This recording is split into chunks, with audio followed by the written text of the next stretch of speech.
खम्मागड़ी दोस्तों, this is पुरू जनुथ्रिया। ये है हिस्ट्री के जो नोट्स हैं 6 to 9 तक के। ठीक है, ये है पार्ट 9।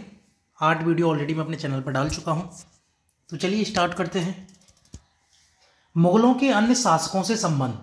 मुगलों ने अनेक राजवंशों के खिलाफ अभियान चलाया तो अनेकों ने भय से या संरक्षण हेतु मुगल सत्ता स्वीकार की, जिन्हें उच्च पद दिए गए। पराजित करने के बावजूद मुगलों ने किसी को अपमानित नहीं किया।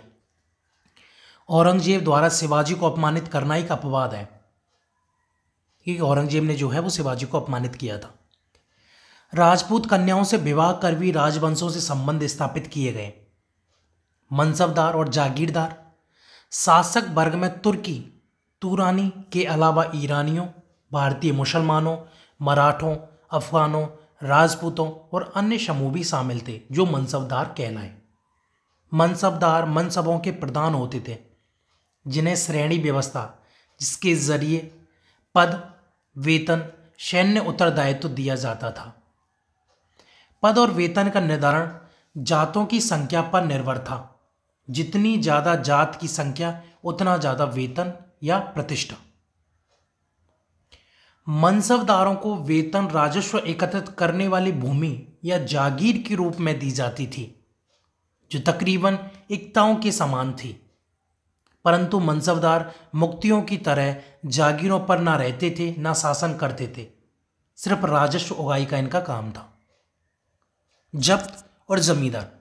मुगलों की आमदनी का मुख्य स्रोत किसानों की उपज के रूप में था, जो किसानों द्वारा कुलीनों, मुखिया या स्थानीय सरदार के माध्यम से दिया जाता था।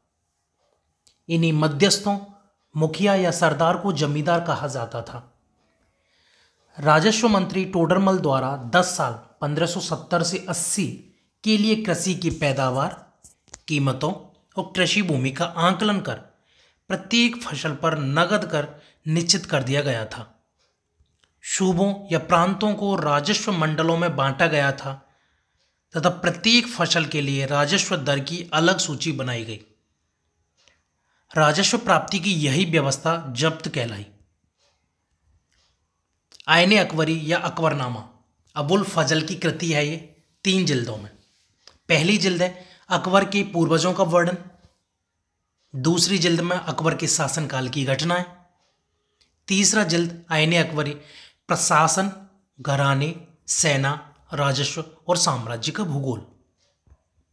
आईने अकबरी में फसलों, पैदावारों, कीमतों, मजदूरी और राजस्व का सांख्यिकीय विवरण है।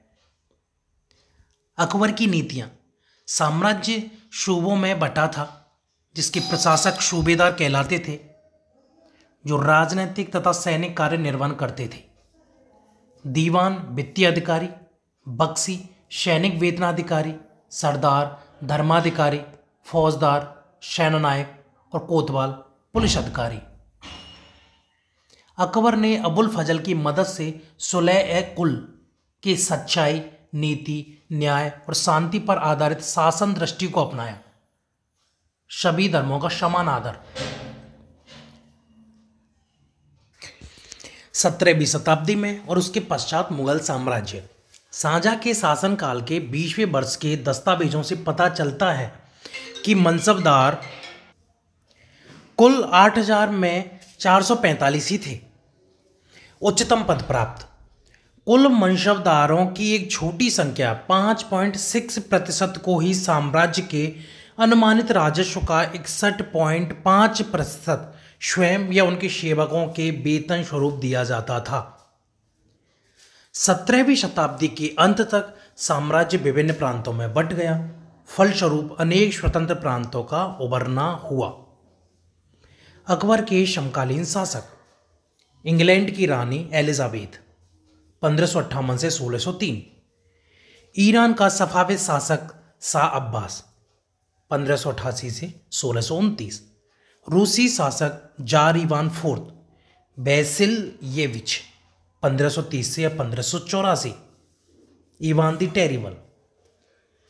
नोट: ओटोमन तुर्की के सुल्तान सुलेमान 1520 से 1566 मुगलों के समकालीन थे, जिनके साम्राज्य का विस्तार यूरोप तक था। सुलेमान ने हंगरी को राज्य में मिलाया, ऑस्ट्रिया को घेरा, बगदाद और इराक भी हथिया लिया। सम्राट को अल कानूनी विधि निर्माता कहा गया।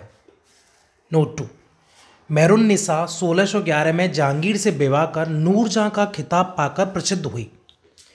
उसके सम्मान में जहांगीर ने चांदी का सिक्का जारी किया। अगेन शासक और इमारतें। 8वीं